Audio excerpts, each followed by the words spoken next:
Davidson Figueiredo and Cody Garbrandt are going to go at it now for the 125-pound belt, according to sources. Brett Okamoto spoke to Cody. Cody's really up for doing this. This is going to be awesome for him. He walks around at 145. It's a 20-pound weight cut. It's going to be nice and easy for Cody to get down to that weight. Whereas Figueiredo walks around heavier, I'm pretty sure, than 145. He's a big guy. It's going to be an awesome fight, this. Who wins? This is the point. This is awesome. So Figueiredo is so good. If you just watched him versus Benevidez, he didn't just beat him once, he beat him twice. The first fight, Benevidez had some luck. He was really good on the stand-up in the first round. He was moving well. His footwork was on point. He was coming at him on combinations. It just looked like none of them were hurting Figueiredo at all. But Figueiredo was gassing slightly. And you could see that. Just the amount of muscle he's carrying, the water retention, he slows down so much after the first round. But most people don't get out the first round. He finishes a lot of people. He's only got one loss in his record, and that's to... I don't know how to pronounce his first name. Jusia? It's Formiga. Formiga gave him a decision loss, but that's it. Other than that, he's 19-1. So, he's unbelievable. He's absolutely fantastic. And he's against Cody, who really fought emotional after he lost... even he was emotional against Dominic, but he was so comfortable against Dominic. He'd been training for Dominic for so long, so many years, that when he actually fought Dominic, he was body popping and stuff in the fight. It was brilliant. Then he fought TJ twice. The first one, 5 more seconds on the clock in the first round, he's won. He's retained his belt. There is no rematch. But he didn't. He got caught in the second. Second fight, TJ got real in his face.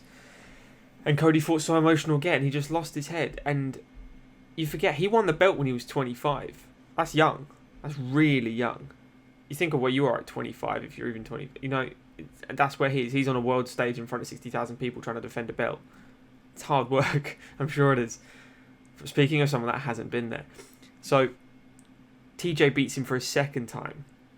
Annoying as that is, because both of them were acting like douchebags through that fight. It was, do you pick TJ, do you pick Cody? It's like, I don't really want to pick either. They're both acting like absolute knobs. But out of both people, I think Cody is less irritating than TJ. And the fact that TJ did EPO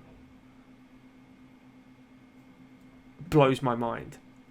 The fact that he said he did it for the weight cut to 125, like that's a good excuse. But did he? Did he not do this beforehand? Has he not been doing this for years? You don't know. We just don't know. So I've lost respect for TJ. He's never... No, I don't like him at all anymore, just based on that. So now I'm rooting for Cody. Cody going down. When he came back... Oh, sorry. So he fought Pedro Munoz as well. Same thing. Got in a fight. Pedro stood down, was like, all right, let's have it. And caught him. And there'll be 3 finished losses in a row for Cody. So he took some time out. He had a kid.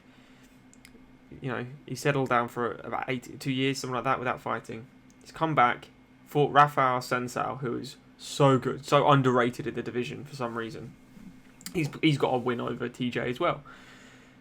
And he gives him the most epic finish from hell, right from the bootstraps, all the way up, on the bell. Collapses Assuncao. It was on the same card as O'Malley's knockout on Eddie Wineland, which I thought was fucking amazing. But Cody's was so... everything was just perfect. I loved that finish. So it's like, what's next for Cody? Does he fight someone in the division still and wait for Petr Yan? So one more win, I reckon he'd be up there. He'd be in contention, because Jose's not... I don't know about Jose. You got Aljamain, who, in my opinion, should be fighting for the belt a long time ago. So Aljamain's going to be fighting, I think, Petr Yan, because you either have that or Marlon Moraes. But I don't know. It's an odd ball to throw. So Cody going down weight, take on Figueiredo.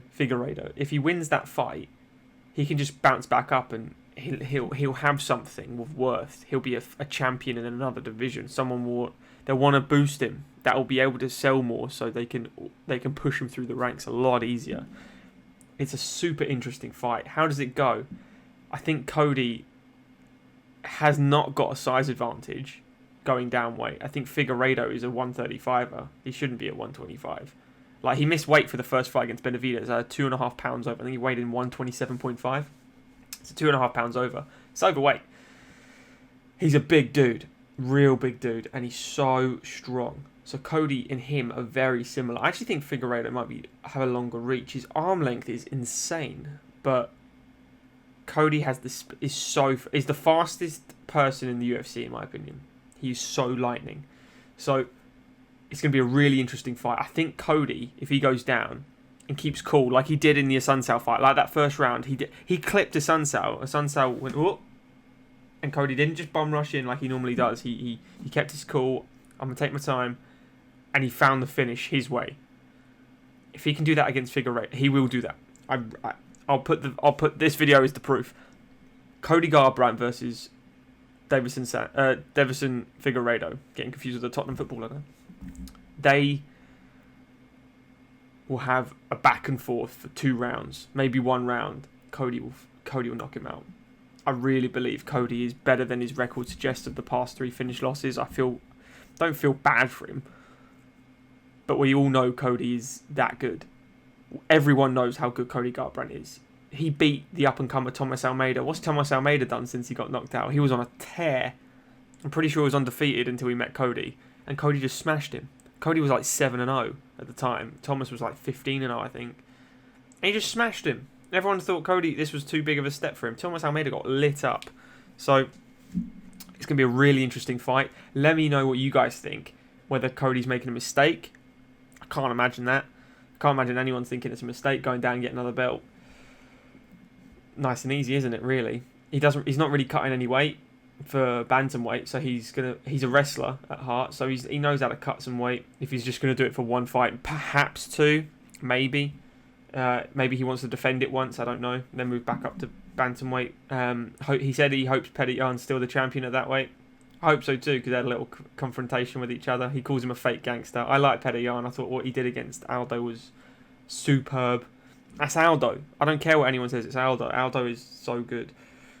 And he started leg kicking again in that fight. So, but Cody Garbrandt, hats off to you, sir. If you get this done, that is a fight. That is a proper fight. Let me know, everyone, what you reckon and how you reckon it will go. We'll do a little prediction on when it eventually comes to it. We'll have a podcast out. It's going to be a good one. Cheers, guys.